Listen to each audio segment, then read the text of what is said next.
एक और अनुग्रह दान में देने वाले प्रभु को सारा आदर और महिमा आज सुबह के समय अर्पित करते हैं।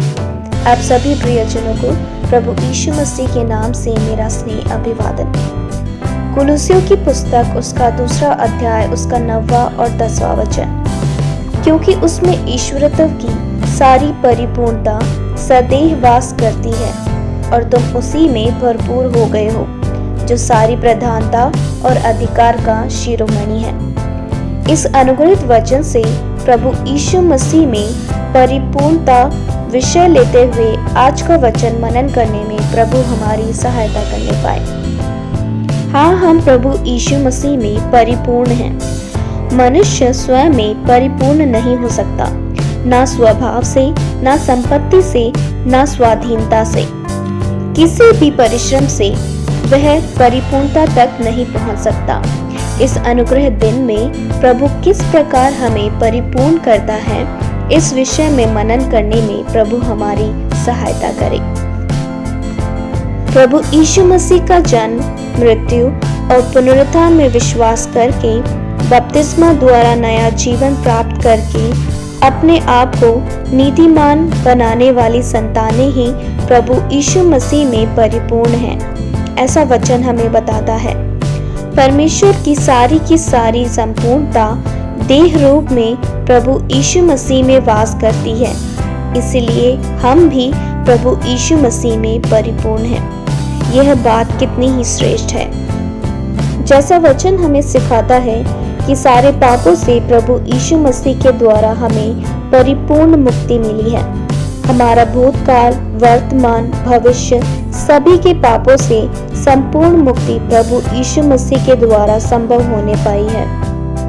रोमियो की पुस्तक उसका 6 अध्याय उसका 2 और 7वां वचन इस प्रकार बताता है कि हम पाप में मर गए, परंतु प्रभु यीशु मसीह में हम जीवन पाए हैं।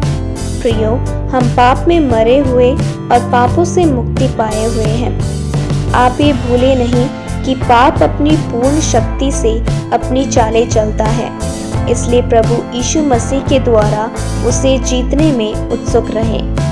हमारी स्वयं की शक्ति से नहीं, परंतु प्रभु यीशु मसीह की कृपा द्वारा पापों पे जय पाके आगे बढ़ने वाले बने।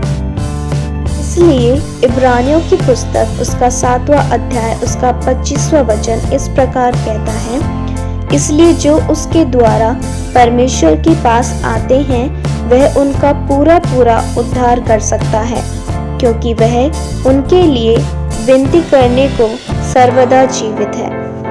आज मैं आपसे कुछ वचनों को बांटना चाहूंगी ताकि हम प्रभु की परिपूर्णता में मिले छुटकारे को गहराई से समझ सकें। भजन संहिता उसका 32वां अध्याय उसका 1 वचन इस प्रकार बताता है कि हमारे पाप क्षमा किए गए। उसका 2 वचन हमें इस प्रकार बताता है कि प्रभु हमारे अधर्मों का लेखा नहीं लेता। भजन संहिता 103 का 12वां वचन इस प्रकार बताता है कि प्रभु हमारे अपराधों को हमसे दूर कर देता है। भजन संहिता उसका 51वां अध्याय उसका 2 वचन इस प्रकार बताता है कि प्रभु हमारे अपराधों को धोकर भली भांति हमें शुद्ध करता है। यशाया की पुस्तक उसका 43वां अध्याय उसका 25वां वचन इस प्रकार कहता है, प्रभु हमारे अपराधों को मिटा देता है। यिर्मयाह की पुस्तक उसका 31वां अध्याय उसका 34वां वचन और यशाया की पुस्तक उसका 43वां अध्याय उसका 25वां वचन इस प्रकार सिखाते हैं कि प्रभु हमारे अपराधों को स्मरण नहीं रखता।